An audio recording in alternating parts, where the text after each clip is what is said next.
What is happening, everybody, and welcome. This is episode number 56 of RizzoCast. I'm Steven Risotto, and today we are joined by a very, very special guest. She is a senior staff writer and columnist for The Athletic, covering a lot of sports down there in Los Angeles, covering the Dodgers, occasionally the Angels.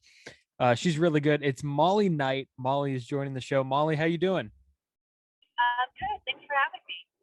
Yeah, thanks for coming on. I appreciate it. I know we worked really hard to get this in. So I want to start by saying 2021 fans are back in the ballpark. What is kind of your early impressions of how this season is going from, kind of a fan standpoint and seeing faces Yeah. in the stands again after a year of just looking at these hideous, not hideous, but I mean, people look nice in cardboard, but cardboard cutouts aren't fun. So we get to see actual human beings. So what's that like seeing here in the early weeks?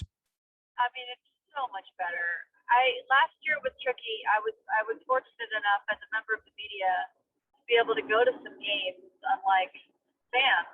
So there were some Dodger games I would go to, and there would only be 30 people in attendance, and even their family members couldn't go. So it was hard. I felt weird and guilty complaining about it because it really wasn't fun at all. It was super weird to be in the stadium with no fans. You're a writer, you're sitting there, you're typing away, you're writing your game story, or you're writing some feature, and then all of a sudden, some guys rounding the three bases are touching home, and you're wondering what happened. He hit the ball over the fence, but nobody cheered. It's like the whole tree falling in the forest and no one's there to see it kind of thing or hear it. Like that's what it was. It was weird. I think the players were a little bit lost. I think we saw certain guys like Javi Baez and even Kenley Jansen. I mean, guys who rely on that pop from the crowd to really get going. I think it was really hard for them. And again, no one wanted to hear them complain. You're getting paid millions of dollars to play a children's game when so many people were out of work. So I think guys were reluctant to complain, but it didn't mean that it wasn't true. And fans being back, even 10,000, as we've seen at Dodger Stadium and Petco and some of the other NL West teams, where the restrictions are a bit tighter than they are, say, in Texas, where everybody's allowed. Even 10,000, it's just awesome. I think those 10,000 people who are there are so excited to be there that it seems like they're making the noise of a 40,000 strong crowd because they're so amped up. Just never really knew what we were missing until it was gone. And I think that's a life lesson that repeats itself over and over again for a lot of us. But I don't think baseball fans take it for granted again. Yeah, no doubt. And I think, it does sound like 40,000 people every night. I mean, they do sound Yeah, amped up, and I feel like Dodger fans would be amped up every single game they play the Padres because, of course we see that the Padres made some moves this offseason. They bring in a few guys, high profile guys. The Dodgers bring in a few high profile guys. Is this a rivalry? And we don't, there's so many people in the media that are trying to figure out the definition of rivalry. And I feel like we don't exactly know. Is it historical based? Is it, what's kind of going on for the team at that moment? So is this, and this is a very loaded question, Molly. So good yeah. luck. Is this a rivalry? Well, I'll take this a step further and say that I don't know that we can even consider the Dodgers like the evil empire yet. They've only won one title. I mean, yes, they've dominated the NL West. They've won the NL West 8 years in a row. They've got a lot of money. Other teams have that much money too. The Yankees have that much money. The Mets now have that much money. Other teams are spending money as well. But I mean, to get to the point where you're like what the Yankees did in the late '90s and the early aughts, where they were just the big bad Yankees. They were a dynasty, and it was like they're the bad guys. When they come to town, everybody keys up. Everybody wants to take down, Goliath or the Meanies or whatever. With respect to the Dodgers and what they've done, I don't think they're there yet until they win another one. So, yes, they are the reigning champions in baseball. They are like what the Atlanta Braves were in the '90s, where they were really good in their division and they won one. Okay, let's see if they can win two. Let's see if they can win, 3 out of 4. then it's like, okay, but then basically everybody turns into your rival, because everybody, their whole season, and I talked to some former Yankee players who were on those 90s teams before the season started. I talked with Tino Martinez and David Cohen about what that was like going out, in April and May, and they said, these teams are getting up to the Yankees. They're playing their World Series against you in May. And they said that actually helps them. I mean, there's a lot of talk about these World Series hangovers, because we haven't had a World Series champion repeat in 20 years. The Yankees did it in 99, 2000. And I think part of it is just a lot of these teams have gotten to the mountaintop, and it's exhausting, and then they just kind of let down their guard a little bit. The Yankees never did that. These Dodgers never did it. And I will say, Padres fans might not want to hear this, but I think that it is a rivalry. I think because you have two really good teams playing really hard in April. I mean, it's awesome. I think that the Dodgers are lucky that another team in the NL West is this good, because it's the first time in their 8 years they've had a team this good in the division while they've been at the top. And I think it will be crucial to be tested by a team this good during the regular season if they do want to go back to back. I think that will be a huge component of it. If in the end they do go back to back, I think the Padres pushing them will have, in April, May, and not letting them rest on their laurels, not letting them skate. I think that will be a huge part of it. I think that, I loved the energy the Padres brought. I thought the first series of the season between those two, I thought it was like a little overhyped. Us in the media were dying for any kind of storylines. We want something. I thought it was a little overhyped going in, and then watching those teams play, it was like it was underhyped. I mean, they were just, both teams just refusing to lose. It's almost like, it kind of reminds me of like little brother and the Padres kind of growing up, and maybe Big Brother's been kicking his ass all these years, and little brother's finally at a point where, hey, maybe he can kick Big Brother's ass, and Big Brother's like didn't really see the rivalry before, but now Big Brother's getting mad, and little brother's almost there, and it fires him up a little bit. Like, he's not going to let him win the wrestling match, foot race, or whatever it was. So I think it's awesome. I've the talent is one thing, but it's been the intensity that these two teams have played with. I think that's where the rivalry comes from. And yeah, the Padres haven't won anything. The Dodgers have only won one recently. It's not the Yankees and the Red Sox going head to head in the 2000s when they're both have had a bunch of recent titles, and they have such a bitter, long-standing rivalry. But I think it's fun. I think it's awesome. I'm here for it. I hope these guys can stay healthy. I hope Bellinger and Tatis Jr. can stay healthy, and this can continue to be an amazing rivalry this year. Yeah, no, I'm right there with you. And I think if there's any team that could repeat like those late 90 Yankees teams did, I think it's this year's Dodgers. I think they're that good. And speaking of that good, you mentioned they did win a championship last year and they only have that one. Yeah. But what was some of the takeaways of covering that 2020 Dodger team? It was so bizarre. I know we mentioned the pandemic kind of derailed things, and the postseason was kind of held at a neutral ballpark. But what was it like covering those guys, covering that team during a pandemic? I'm sure there's a lot of interesting anecdotes to go along with that.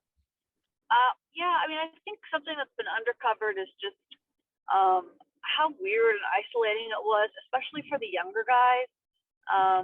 If you're historically when the Dodgers bring up like their rookie players, they kind of all like live in a house together in the valley somewhere, like they're kind of like playing Xbox, whatever. They're playing Fortnite and they're ordering like Wingstop, and they're just being like 22-year-old, 24-year-old dudes, like, and that's kind of, because they're away from home, and maybe they have girlfriends, maybe they don't, but they're not married yet. That's kind of like their whole thing. This last year, it was just super weird. They really couldn't hang out. They were all pretty isolated, and I just think that really took its toll. I think they were actually helped by the fact, in some ways, I mean, Clayton Kershaw told me that he felt like the fact that they were actually all in a bubble together with their families for a month. They had a weird situation where they were like the number 1 seed in the NL, so they were just in Dallas for a month. They didn't have to move during the playoffs, and like that kind of created a family atmosphere, and it made it feel a little less weird. I think that was like helpful that there wasn't all that travel. But then he also said to me, that Ellen, his wife, would say it was not exactly a dream scenario having 3 small children, under the age of 5 in a hotel room for a month, like that was a bit of a nightmare scenario. So it's just things like that we really didn't, that God help us, won't ever happen again. I think Mookie Betts was the difference. I don't think the Dodgers win that World Series without him. I think the Braves were very good, and they were right there with them. And the Dodgers were down 3-1 and really didn't look like they had that much of a chance to beat a really good Braves team 3 games in a row. But they really showed their mettle by not giving up, and they won all 3 of those games late, with big home runs from different people. So it's definitely a weird feeling not to have a parade or any of that. But looking back, they still had to win more elimination games than any team. They had to win an extra playoff round, which they did handily over the Brewers. That's still pretty terrifying. I don't think, I think there's an asterisk next to the championship, but I don't think that means that they're easier by any stretch than a normal one. But yeah, I know they'd like to go win it this year during a normal regular season, and I know they're motivated to do that. And they didn't have the 3-month victory lap. They weren't out partying, getting drunk, going on Saturday Night Live, and partying. They weren't doing all that. So I don't think there's any kind of hangover at all. I think that they have that advantage as well going into this year. Yeah, no doubt. And I think that's the motivation of, wanting more. And I think that will play into it. You mentioned Mookie Betts, and another guy that came out of that Boston deal was David Price. And even though he opted out last year, I feel like he has had some sort of impact, this offseason, last year, this season. He's taken that bullpen role with open arms. Hey, anything I could do. They gave him a ring. He donated it to the Players Alliance. I mean, this is a stand-up guy. I know even last year, I think he even gave some money, money to the Dodgers minor league players because they weren't going to get paid. So this is a really, really because a lot of people don't think about this. They look at Mookie Betts and the numbers he put up, and rightfully so. But David Price is really kind of an unsung hero and invisible hero, I guess, to this Dodgers team for a lot of people. So what is kind of his impact early on? And I guess even a year in, it is still early on in his tenure. Yeah, I think that's right. I think it's a smart observation. I think anytime you have a veteran player with his kind of resume, I mean, he's got, a Cy Young, he's a World Series champion. I forget if he was World Series MVP, if it was Steve Pearce. He should have been World Series MVP, is what he pitched. I mean, he's got everything there is. All of that, pitching, big market, small market, everything you could ask for this guy. You want me, coach? Like, the fact that he's that flexible, it absolutely sets a tone with the team. It's a young team, to be honest with you, and it's a team that relies on a lot of flexibility and versatility. Guys playing different positions every night. They were able to let go of Kike Hernandez, who was such a valuable contributor, human Swiss Army knife, because they believed in Zach McKinstry. They believed that he could bounce around and play different positions. They believe Edwin Rios has some flexibility. They believe in guys like Luke Raley, because they've had some injuries. Bellinger broke his leg on a freak play. Betts has had kind of a back injury. Chris Taylor has dealing with a back injury. Gavin Lux has had some kind of an injury. I mean, there have been some late lineup scratches and changes and movements, and I think this team might be undefeated if everyone had been healthy the whole time, especially Bellinger, but and Betts the whole time. But I think it kind of it sends a message from the top.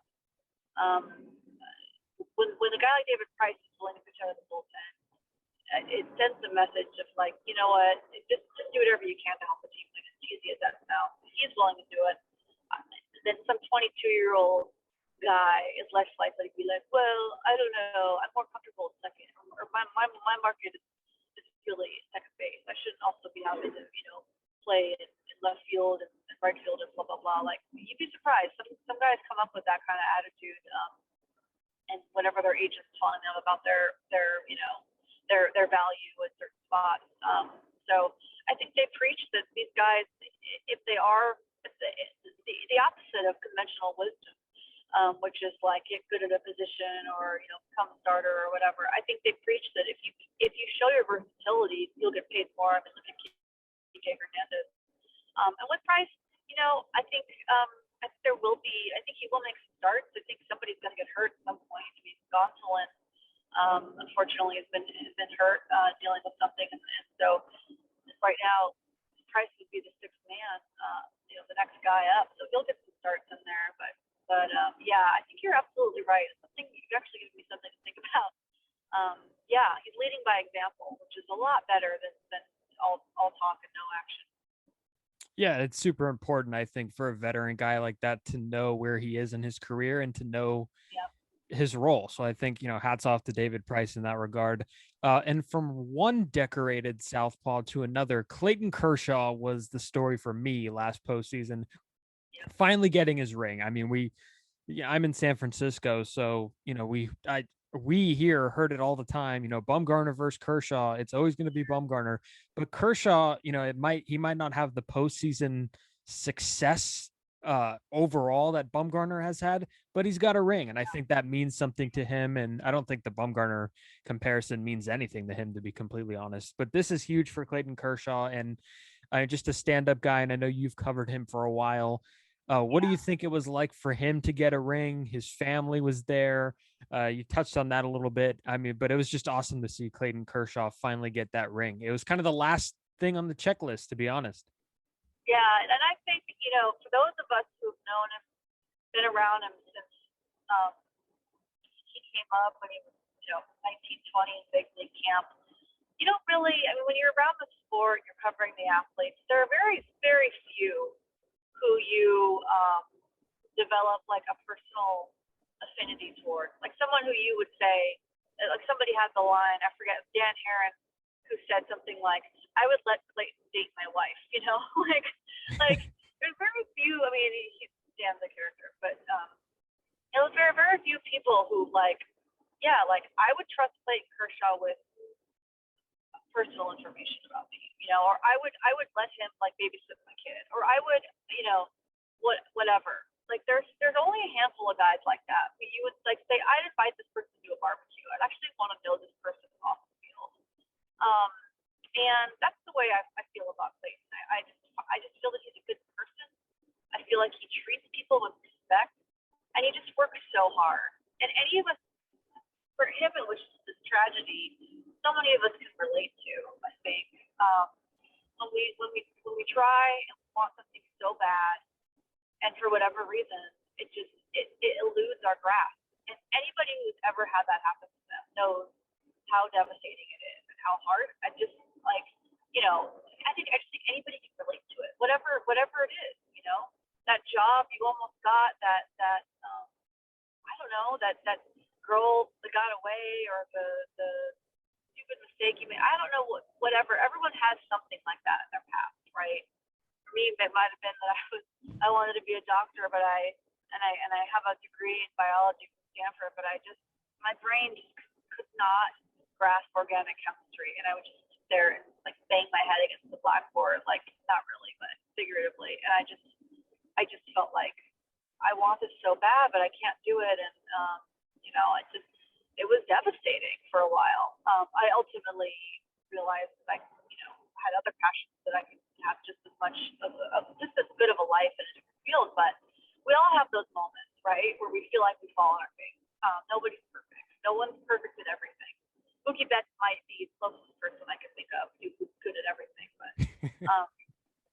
Like when you see it, and then we all have those private moments where we fail. But with Kershaw, it was on national television every year. It was like reliving someone's worst nightmare, but doing it again like Groundhog Day. I mean, it was awful.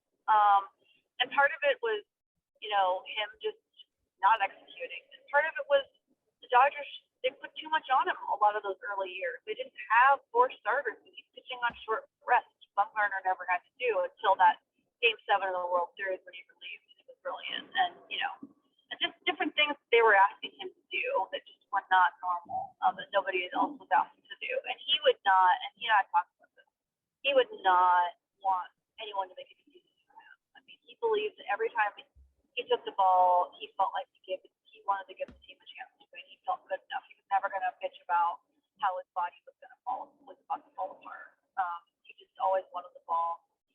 So, yeah, I think when he finally did win it, I think it was just relief, tears of relief, just a huge weight off his back. Same for his wife, who went through it with him all those years. And I think the Dodgers felt the same way, not just for him, but for themselves. When you go to the playoffs all those years, they felt bad that he blamed himself when it wasn't his fault. I mean, there were so many games with other people who screwed up, right? Like, or didn't get that hit, or the reliever blew it.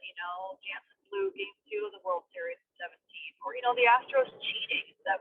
I mean, there were so many different things that happened. There's nothing to do with Kershaw failing, and I think it was heartbreaking that he took it on. He took it so hard because he was like the main reason they were there in the first place. So I think it was just a healing moment, to be honest with you. And I would think that now that it's mostly relief that this one was out of the way, and they're no longer cursed or anything like that. Now it's like, all right, let's go out, let's kick some ass, let's win a World Series, let's have some fun doing it. Not that winning that one wasn't fun, but I just think it's going to be a little different this time.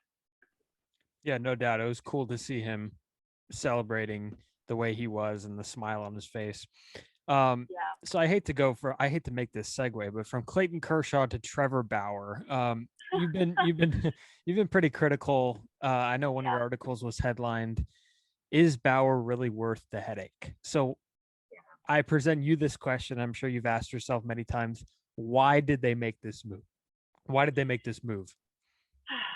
They made the move because they felt like it was a good deal. I mean, it's crazy for me to say to you that giving somebody $40 million is a good deal, but the way they see it is Bauer was willing to do this on short, on a short deal, which is good for them.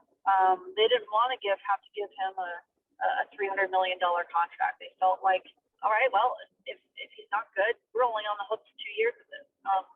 I think they saw that unique opportunity. They tried to do the same thing with Bryce Harper. They tried to give him, like some short contract, but with a $40 million, average annual value, which would have made him, the highest paid player average annual value, but on a 5-year deal or something like that. Bryce wanted to go to Philadelphia and take a smaller average annual value, but get the longer guarantee, and also he didn't want to have to deal with the free agency process again, which I totally understand. It sounds like a nightmare. They felt like it was a good deal, and they also felt like they don't know how many more elite years Kershaw has in the tank. They knew that, and they were right about one thing. You have to repeat. You have to get better. You can't just stay the same team and repeat. Everybody knows what you're doing. You have to get better. That's what every Yankee I talked to told me, and people around the Yankees dynasties. They won. They won in '96. They got their asses kicked by the Indians in the first round of '97. They came back in '98, and then they just bulldozed everybody. Won 125 games, including the postseason games that year. And they came back in the following spring training, and they added Roger freaking Clemens. They added Chuck Knobloch. Like they weren't messing around. They weren't like, okay, we won 2 and 3 years. We're gonna just roll with our. They had a really good core of group of guys, but they were like, no, we need to put our foot on the accelerator. The Dodgers are right to do that. They saw what adding Betts did. And yeah, I mean, Bauer was really good. I think there's a little bit of. I do think that they were a little bit naive to think that Bauer wasn't going to have some steps on social media or whatever. I mean, I think like calling Ken Rosenthal fake news is not a road I would ever want to go down, or a fake, call it like a national gossip blogger or something. You know, like that's not really, you know, a road I would choose to go down. Given that he's one of the, you know, the best and most respected people who do this. So he's not going to change. He's going to continue to do his vlogs. He's going to continue to get into stupid fights with people online. If he shoves, if he's as good as he was last year, it won't matter. I remember when Yasiel Puig was really, really good at baseball his first year, and he was a nightmare, you know, in the clubhouse, and a nightmare, and getting on the field, getting them into all kinds of brawls, tear down, different antics he would pull. But the players didn't really care because he was so good. As soon as he regressed to being like a replacement level pitcher, it got old real quick. So yeah, if Bauer can be good, then I think he's a good point regardless. I had my issues with it. I do think that athletes should be held to the bar. My opinion. I have issues with some of the things he tweeted. I don't like the bullying thing is weird for me. The way that he kind of tends to have weird things with women online is weird for me. But you know, I'm a reporter, and I said my piece when they signed him. If nothing comes up, nothing new comes up, then I just want to write about, you know, his pitching, and what he does on the field. You know, if he does stuff new for the off the field, I'll write about it. But you know, I'm kind of exhausted by his hope. It's just his pitching that I can write about this year. Yeah, and it was not too long ago that when Trevor Bauer was a free agent, I had former agent Josh Kusnick on the show to discuss that. And if anybody knows Josh Kusnick, he's very unfiltered and told me that Bauer would get big money solely because of his ability on the mound, not because of his marketing. And I think he ended up being pretty spot on. So I'm terrible with these segues, Molly. I'm telling you right now. I went from Clayton Kershaw to Trevor Bauer. Now I'm going from Trevor Bauer to women in the baseball industry, which I really want to get your thoughts on. Gosh, yeah. So you're fine. Oh, what am I doing? No. So women in sports, it's definitely a growing population, and it's really great to see you're a female in the industry. What would you tell a young lady looking to get into, you know, this kind of atmosphere that is very severely filled with men? I would say read everything you can on Kim Ng, who is the new general manager of the Marlins. I think if there had been the female general manager when I was 8 years old, really starting to get into baseball and collecting baseball cards, organizing the guys by stats and positions and colors, teams, doing all that. I would have, you know, I didn't realize I was kind of playing fantasy baseball, like I would construct rosters.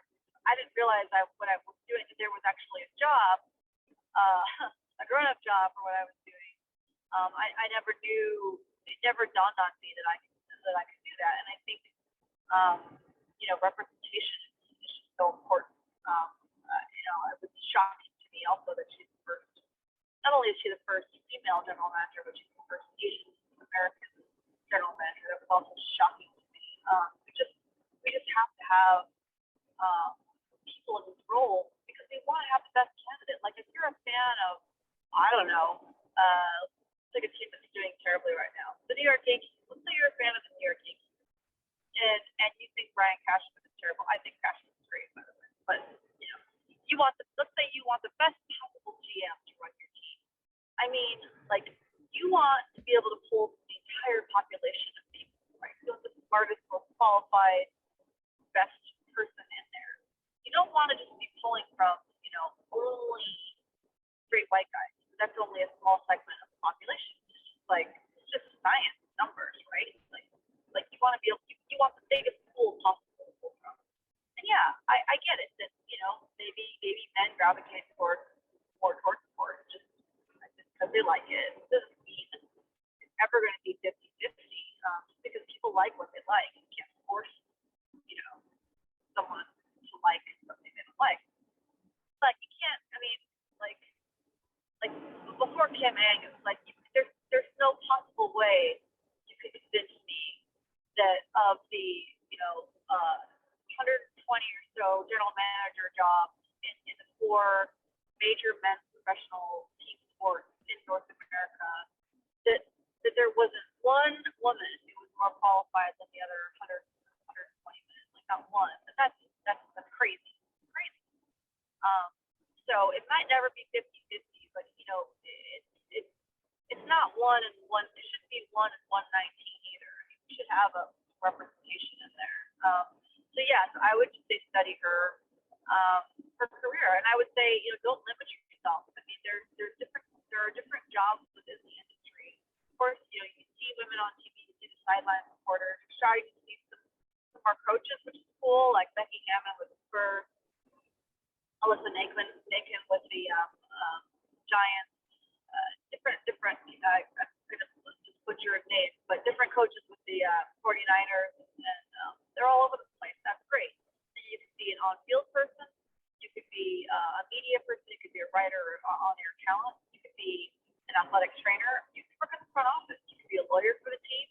You could work in the analytics department, the baseball ops. You could be a scout. You could be a team president. You could be in marketing. I mean, there are so many different jobs you can do.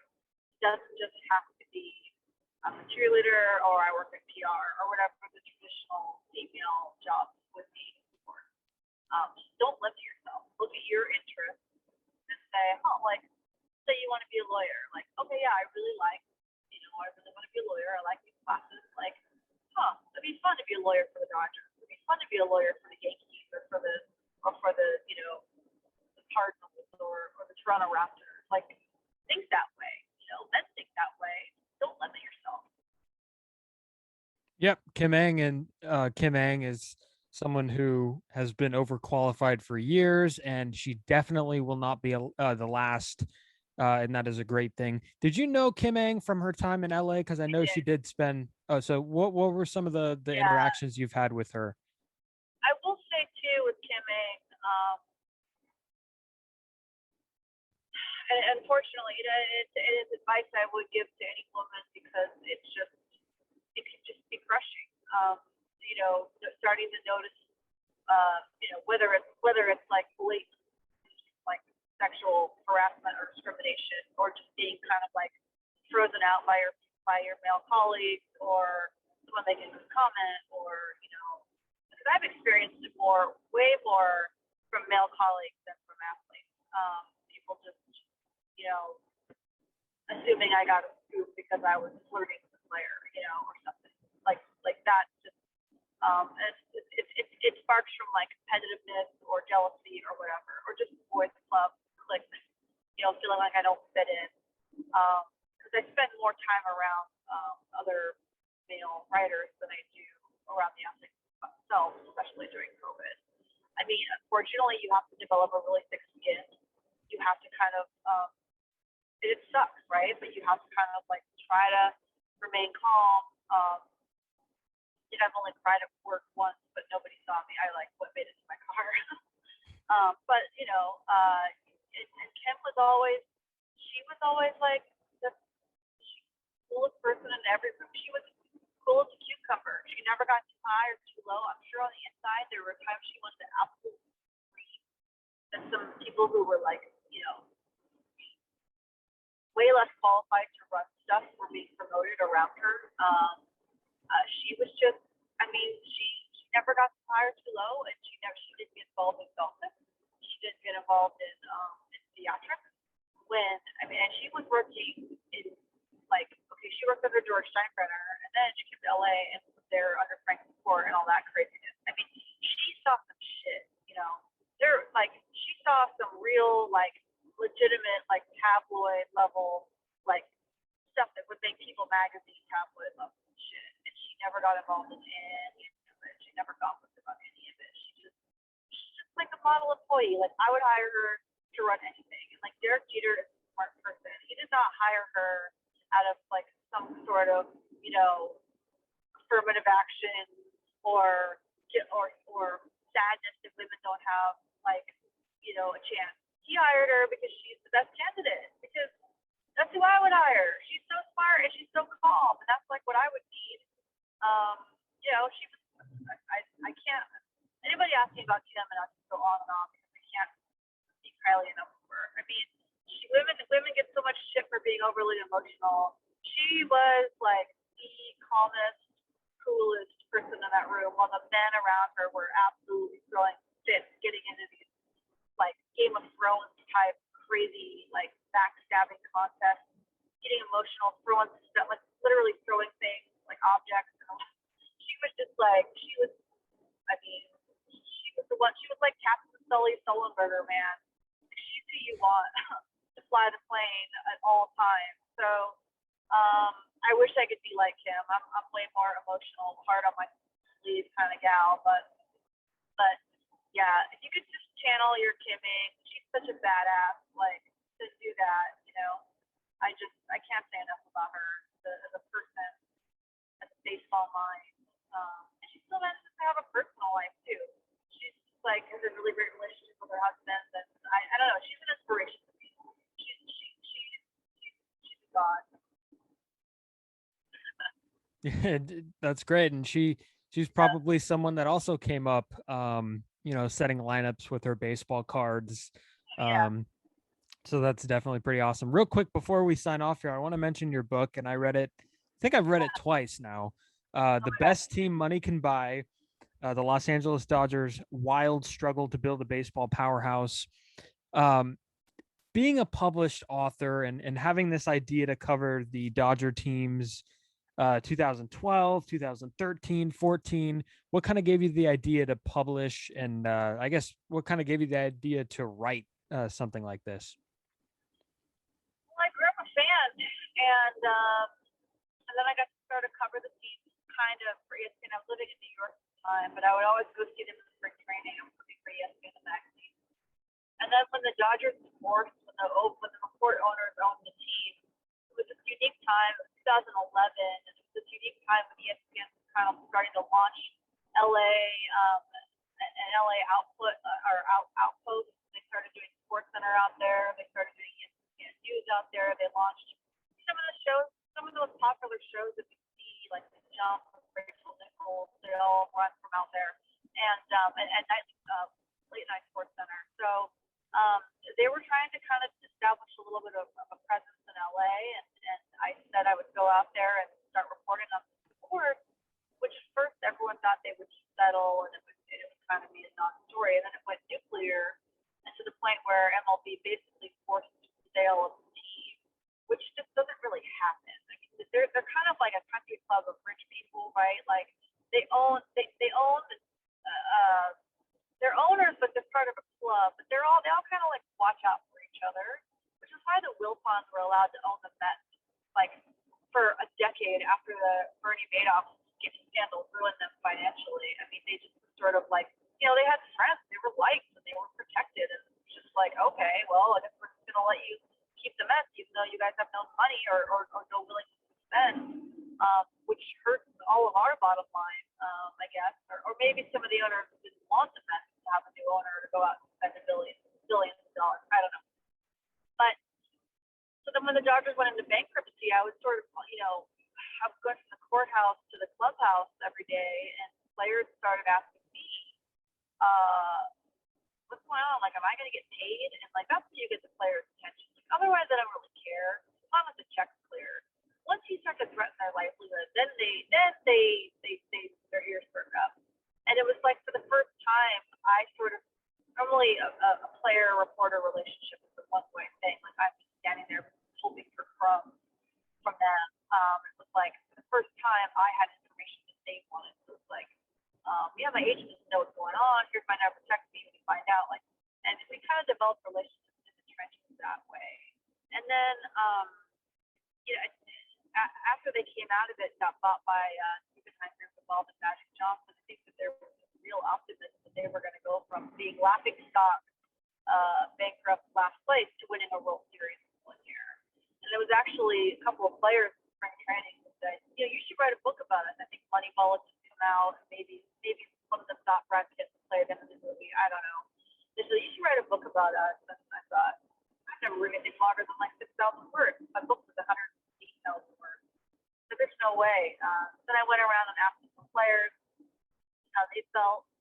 Like they were either like super supportive or they just didn't care. They were never going to read it.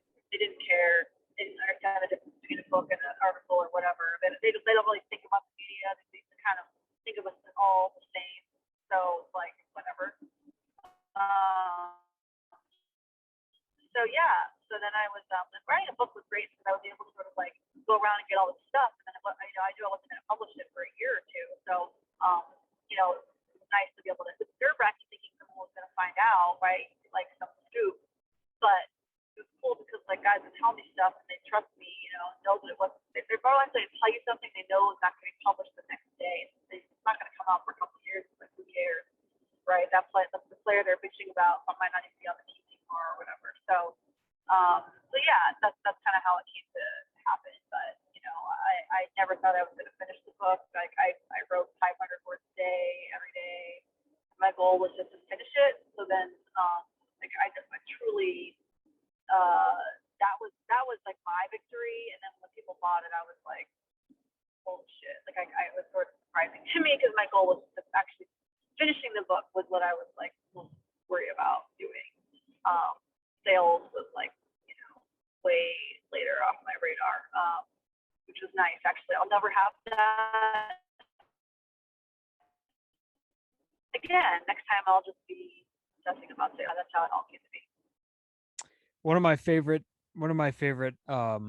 parts in the book is Zach Greinke. Zach Greinke is one of my favorite people, and one of my favorite lines. It's something I always think of all the time for some reason. Like if I'm not thinking about anything, and this would be the thought that comes to my mind is when Greinke told AJ Ellis that he would trade him because his value would never be higher. That is what I think about all the time. I don't know.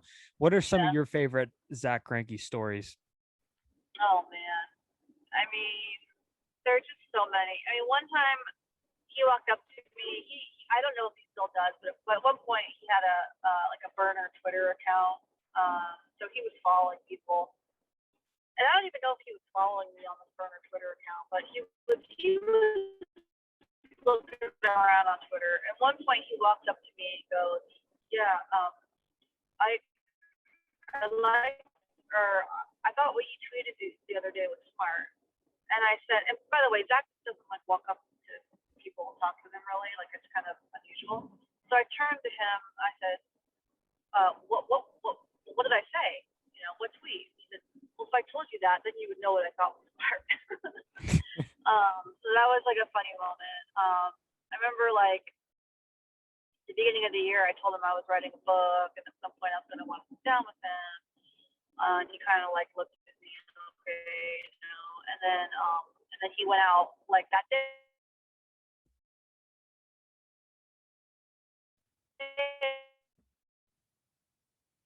I guess I heard later he was like shagging baseballs with like her and about like if I knew about baseball, whatever, and they were just like, yeah, dude, like yes.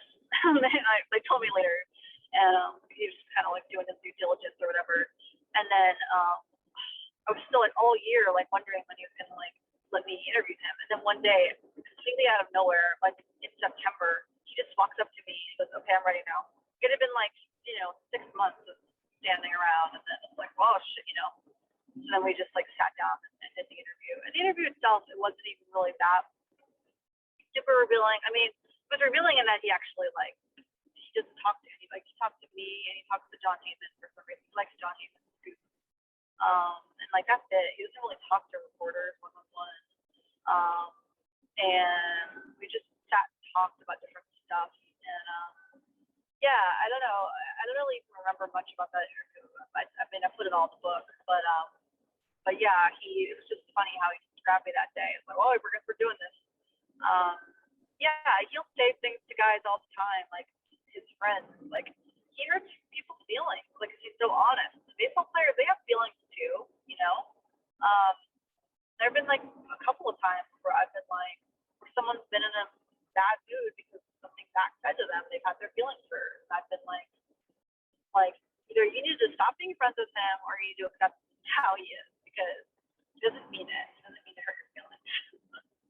But I don't know. I'm a sensitive person, so I would be like, it's hard to say if I would want to be friends with him because he says stuff that's like really harsh sometimes. I would definitely get my feelings hurt over it. So I don't know if I could handle it. Yeah, but he's so funny that you can't. He's so funny that you can't not be friends with him. Like I don't know. And he has really good taste in wine too. So like, and he's usually buying, right? So I mean, I imagine. So that'd be a good reason to be friends with him. I think he'll stay in baseball too. I hope he does, just for more of these little stories because he's great. And he's a great baseball mind too. I remember when he was trying to find a place to go as a free agent, and he would spend, the free agents have the meetings with the front offices, and he would stay and talk about their, reports came out that he would stay and talk about their front office, the way they build their teams. And he was just so intrigued that I wouldn't be shocked if he did go down that road for sure. So again, the book. Oh yeah, go ahead. Yeah, just to say, it's like it's weird because he has so much money, he doesn't need a job. But a lot of these guys are finding out, like these guys who were around when I was around, like I mean, who aren't that much older than me. Like when you retire when you're like 36, like it feels awesome for the first year, and then it's like it's so disorienting. It's too young to not be doing anything. But then you have all this money, so you don't have to work. And then what do you do? So a lot of them, that's why they come back, and maybe they don't want to be like a coach and have to be in uniform and travel with their family 162 games a year, but maybe they want to be like a pitching coordinator or a hitting coordinator or work in the front office or do something, because you can't just sit around, right? Like I think Kershaw will just be heavily involved in this foundation, and he will be actually doing a lot of work that will be fulfilling. Like so he'll have that. But you've got to have something. You're right. Zach will probably like work in a front office doing some kind of like a scouting analysis or something, where he can kind of like not have to be dealing with a ton of people, but like I don't know, work with a couple of guys who you think are smart and then just like help I don't know, scout teenagers or something. I'll be a pro scout. I can do that for sure. Yeah, and if I'm a big league general manager or president of baseball ops and I need someone to make a decision because the room is pretty torn, Zach Greinke's going to be my guy to go to. No doubt about it. Yeah. So anyways, the book is called The Best Team Money Can Buy. Molly, I appreciate the time. It was a lot of fun. And I can't wait to read your articles on The Athletic moving forward. Thank you. Thank you so much for having me. Glad I could do this. Yeah, it was a lot of fun. And don't crash your car, by the way, because I know you're. I won't. I just drove by the James Dean Memorial Interchange, where he died. So, James Dean, we're thinking of you, wherever you are. Yeah, for sure. So you guys can follow Molly on Twitter at Molly_Knight, KNIJHT. And you can find her work, of course, on The Athletic LA. Some good stuff there. Thank you guys for listening. You guys could follow the podcast on Twitter and Instagram at RizzoCast. Thank you guys for listening. Thank you guys for watching, and have a great rest of your day.